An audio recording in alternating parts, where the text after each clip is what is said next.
Je suis tout d'abord enseignant dans l'éducation nationale au niveau secondaire depuis une vingtaine d'années. Donc j'interviens tout d'abord en tant qu'enseignant. Je suis également père de 4 enfants.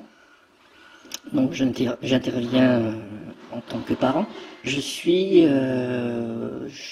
l'auteur de quelques recherches sur le système et de fonctionnement de l'éducation nationale ces derniers temps, ce qui me donne une triple raison d'avoir cette petite prétention de donner mon avis sur le sujet. Donc voilà, j'apparais, je ne montre pas mon visage pour des raisons évidentes de pression que je pourrais subir suite à ce témoignage. Alors aujourd'hui, l'éducation nationale n'est plus le rempart moral, social, structurel, comme elle pouvait l'être avant. L'éducation nationale est devenue perméable à des influences néfastes de tous ordres, hein. Et notamment, elle est devenue perméable à la pression de certains lobbies, qu'ils soient communautaires, qu'ils soient commerciaux, économiques ou commerciaux, qu'ils soient idéologiques.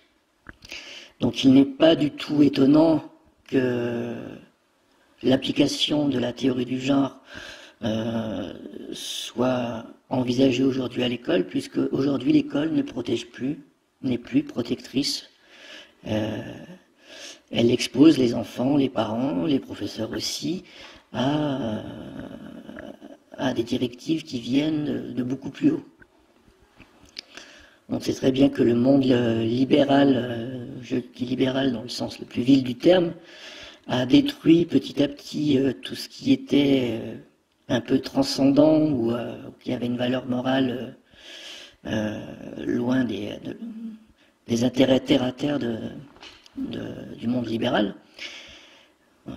La foi, par exemple, a été très mise à mal, l'attachement à son pays, la religion en général, aujourd'hui la famille, les enfants. Donc tout ce qui est plus ou moins sacré, entre guillemets, est régulièrement mis à l'épreuve pour laisser libre cours aux instincts les plus vils du libéralisme moderne.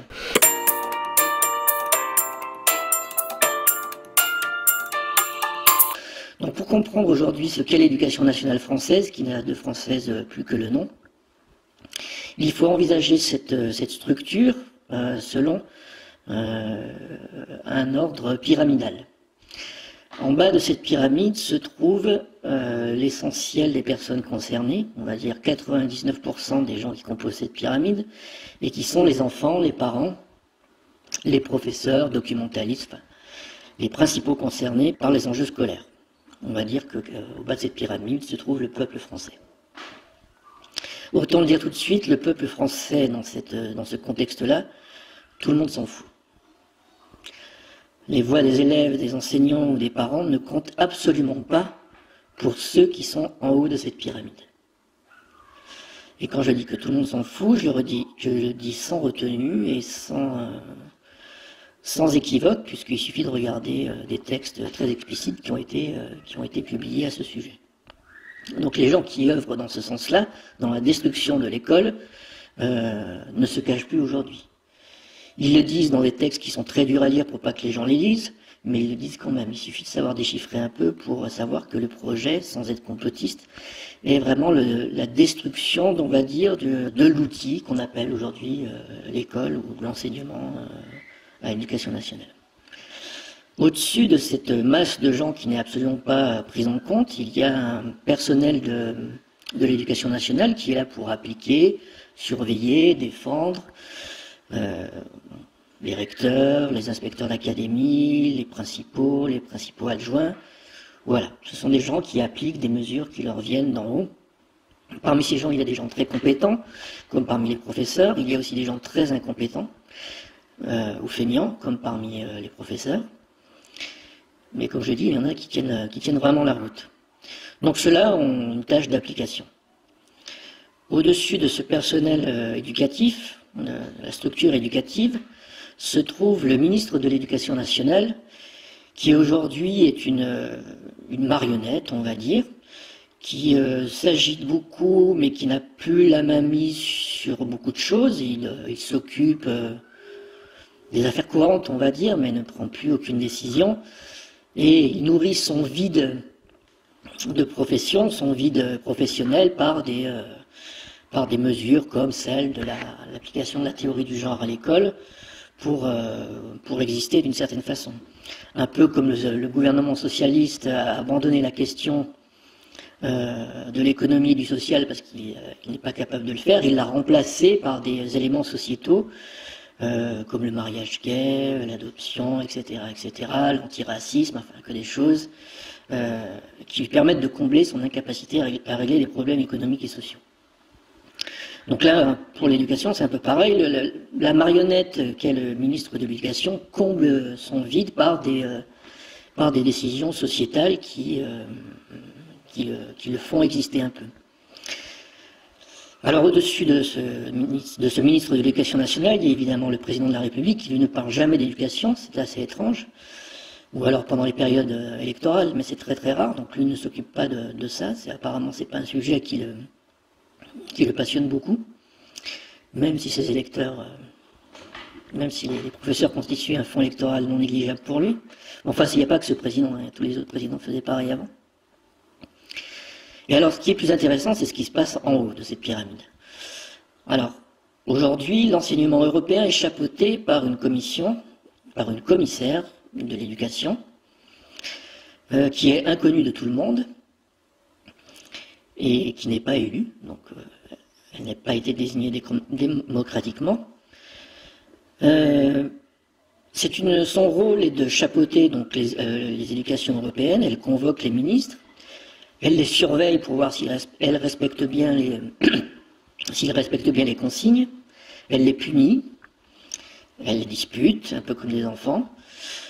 Enfin bref, elle veille à ce que les directives européennes soient bien appliquées dans tous les pays membres. Ce qui, entre parenthèses, est illégal, même selon les textes européens, puisque selon le TUFE, il y a 3 compétences européennes, les compétences exclusives, les compétences mixtes et les compétences d'appui. L'éducation fait partie des compétences d'appui, c'est-à-dire que normalement l'Union européenne n'est là que pour conseiller les ministres. Or, le rôle de cette commissaire va bien plus au-delà, puisque comme je vous le disais, elle les surveille, les punit, gratifie ceux qui suivent bien, ceux qui font du zèle. Voilà, elle n'hésite pas à réprimander publiquement ceux qui traînent un peu la patte, voire même à suggérer des coupes dans les subventions pour les États qui n'obéissent pas bien. Donc déjà, c'est illégal, mais ils le font quand même. De toute façon, on a bien compris qu'on n'était pas dans un système démocratique et légal. Donc voilà, la commissaire actuelle, alors elle change très souvent, de toute façon personne ne les connaît, donc peu importe. La commissaire actuelle s'appelle Wassilou, je crois. C'est une chypriote, c'est la femme du président de la Banque de Chypre. Elle a été formée donc en Angleterre aux techniques juridiques et commerciales. Elle a travaillé pour une banque qui s'appelle la Chartered Company, qui a pour activité, on va dire, sans détourner les mots, de profiter des richesses africaines et asiatiques pour le plus grand profit, on va dire, de l'élite anglo-saxonne, financière anglo-saxonne. Donc voilà, elle a ce parcours-là, donc elle n'y connaît absolument rien en éducation, elle a une formation de juriste et une formation commerciale, elle a travaillé dans le système bancaire, et elle se retrouve à la tête d'une commission qui gère les éducations nationales européennes. Donc déjà, là, il y a un problème. Cette pyramide n'est pas finie, puisque tout en haut de cette pyramide se trouve un groupe de pression, des groupes de pression qui sont connus ou moins connus, et qui, comme le nom l'indique, font pression sur cette commissaire pour appliquer des directives selon leurs besoins. Alors l'un des plus connus, c'est l'OCDE.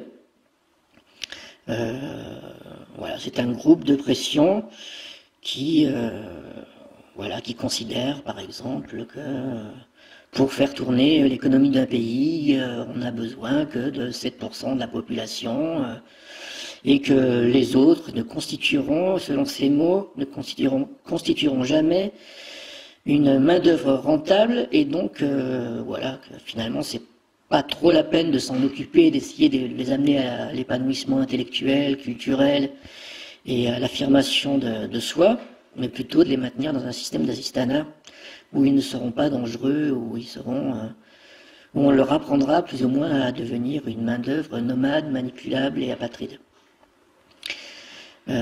Donc tout ça, ce sont des textes qui sont sur Internet, hein. Il suffit de lire les rapports de l'OCDE. C'est dit noir sur blanc. Autre groupe de pression, on peut aussi mentionner la table ronde européenne, qui là est très impliquée dans ces affaires-là. Alors c'est un groupe moins connu qui réunit les 47 plus grandes entreprises, les 47 chefs des plus grandes entreprises européennes, Volvo, Petrofina, Total, et qui interviennent, qui se réunissent, et puis dans des commissions, dont la commission éducation, ils se réunissent et selon leurs intérêts, essayent d'obliger la commissaire à suivre certaines directives. Voilà.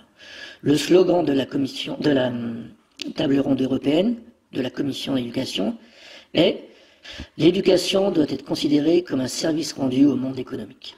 Voilà. Donc voilà quelle est la conception de la commission éducation de cette table ronde européenne. Pour illustration, alors il y a quelques années de cela, le président de la commission éducation de l'ERT, la table ronde européenne, était Patrick de Cornelis, je crois qu'il s'appelait, un Français, qui était PDG de Petrofina. Donc on se demande ce qu'il peut y connaître en éducation. Donc voilà, donc la séquence en sens inverse, c'est groupe de pression, commissaire à l'éducation européenne, président de la République, ministre de l'éducation, personnel éducatif, et tout en bas, donc l'ensemble des parents, des enfants, des professeurs, dont on se fout complètement dans un système comme ça. Mais on s'en fout complètement. Complètement. Donc après, c'est vrai que c'est très facile quand on entend taper sur les profs à dire que ce sont des feignants, toujours en maladie, etc., etc. Je dis pas qu'il n'y a pas des gens comme ça dans tous les groupes, il y a des brebis galeuses, il y a des gens qui font pas leur métier. Maintenant, moi, je connais des profs qui font très bien leur métier, qui ont la vocation, et qui, si le système éducatif tient encore, c'est sûrement grâce à des gens responsables qui font leur métier honnêtement. Je dis pas que c'est le cas de tout le monde. Hein. Il y a des professeurs incompétents, feignants, etc., etc., des principaux aussi. Mais il y en a aussi qui font le boulot, et la chose tient encore grâce à leur bonne volonté, leur professionnalisme. Mais c'est très facile de taper sur les profs et d'ignorer tout le reste de cette pyramide qui a rendu perméable l'éducation nationale face à un État qui n'est plus souverain, qui n'est plus fort et qui a laissé rentrer dans son école des gens aux intentions communautaires, commerciales, idéologiques, et expose nos enfants qui ne sont plus protégés de cela. Je vais vous donner le cas d'un professeur de philosophie qui s'appelle Olivier Bersou et qui est donc professeur de philosophie au lycée Jérémie Delarue à Charlieu, dans la Loire.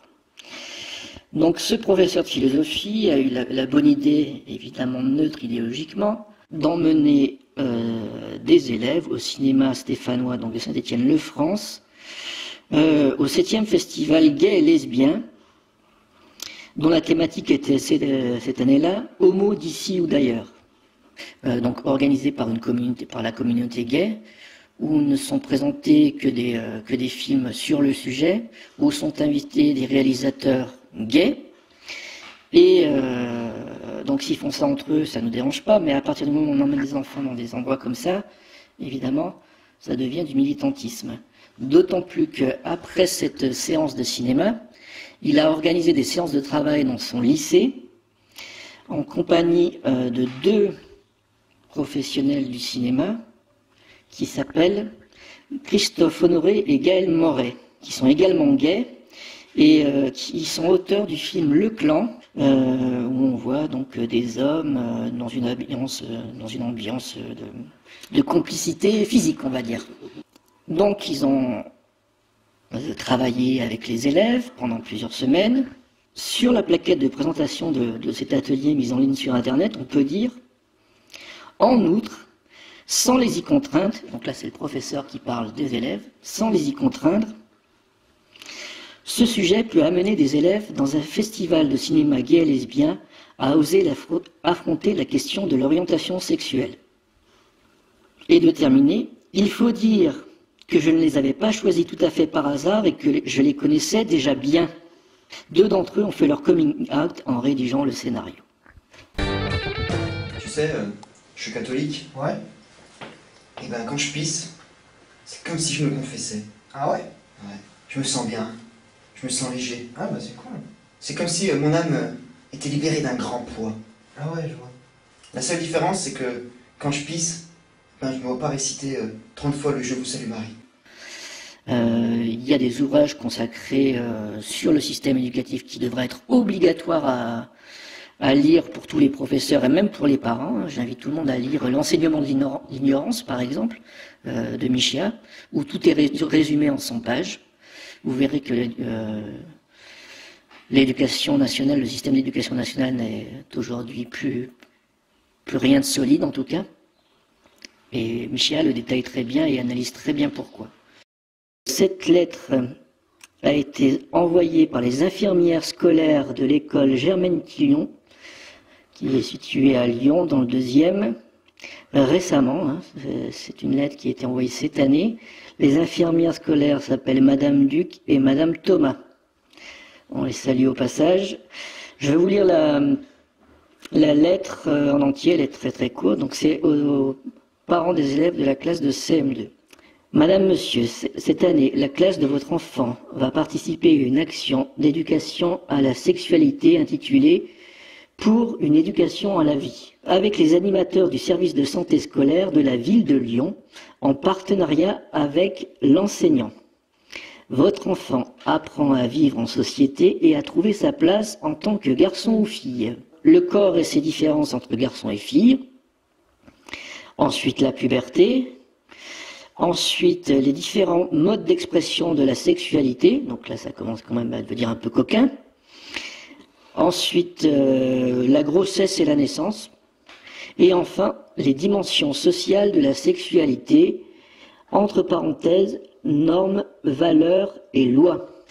Donc voilà un exemple typique de lettre qui nous a été envoyé par un parent d'ailleurs, qui s'inquiète et qui a bien raison, où on apprend à des élèves donc, qui ont une dizaine d'années les dimensions sociales de la sexualité avec les rôles des normes, hein, entre normes et genre il n'y a qu'un pas, des valeurs et des lois, toujours ce poids lobbyiste, communautaire, des lois pour avoir les mêmes droits que... Donc là on a donné 2 exemples, à la fois en classe de CM2 et en classe de terminale, pour essayer d'ouvrir une grande parenthèse, mais les exemples sont très nombreux. Il est totalement inadmissible et irresponsable et traître de la part de responsables politiques de dire aujourd'hui que la théorie du genre n'existe pas et n'a pas à vocation, selon eux, à être enseignée dans l'éducation nationale française, qui est, comme on l'a vu, totalement soumise aujourd'hui aux diktats